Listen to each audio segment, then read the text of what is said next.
అయింది అంకుల్. ఆగు, బిల్ నువ్వు కట్టావా? అదేంటి నువ్వు ఎప్పుడు బిల్లు కట్టావు కదా, ఇంత మంచిదాన్ని వెళ్ళావు? ఏమో ఈ రోజు కట్టాలనిపించింది, వదిలే.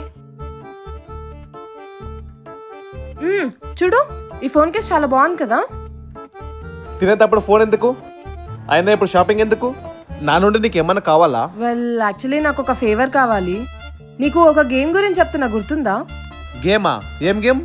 అది గేమ్ లో విన్ అవుతానని నా ఫ్రెండ్స్ దగ్గర ఛాలెంజ్ చేశాను, కానీ ఒక్క లెవెల్లో నేను ఇరుక్కుపోయాను. నువ్వు ఇలాంటి వాటిలో చాలా బాగా ఆడతావు కదా, నాకు కొంచెం హెల్ప్ చేయొచ్చు కదా. ఆఫ్ కోర్స్, నేను ఇలాంటి గేమ్స్ లో ఫుల్ తోపు. అయినా నువ్వే ఫ్రెండ్స్ గురించి చెప్తున్నావు? ఇది ఫ్రెండ్ యాప్. దీంట్లోనే మేము చాట్ చేసుకుంటాం, గేమ్స్ ఆడుకుంటున్నాం. అలాగే ఇది ఫ్రెండ్ యాప్ మాత్రమే కాదు, దీంట్లో మనం ఫ్రెండ్స్ ని చేసుకొని చాట్ చేసుకొని ఇలాంటి గేమ్స్ కూడా ఆడుకోవచ్చు. ఓ, అందుకేనా నువ్వు ఇన్ని రోజు కనబడకుండా వెళ్ళిపోయావు? అవును, నాకు వచ్చిన క్యాష్ బ్యాక్ తోనే మన ఫుడ్ బిల్ కూడా కట్టాను. అలాగే ఈ యాప్ నా జనరసిటీకి పే చేస్తుంది. అండ్ భయపడాల్సిన అవసరం కూడా లేదు, ఈ యాప్ చాలా సేఫ్ కూడా. ఇప్పుడు నువ్వు నాకు ఈ గేమ్ కి హెల్ప్ చేస్తావా? నువ్వు హెల్ప్ చేసావంటే ఇప్పుడు చూపించిన బ్యాక్ కేసుకొని ఇస్తా. వెంటనే యాప్ ని డౌన్లోడ్ చేసుకోండి, మీ ఫ్రెండ్స్ తో విన్ అవ్వండి.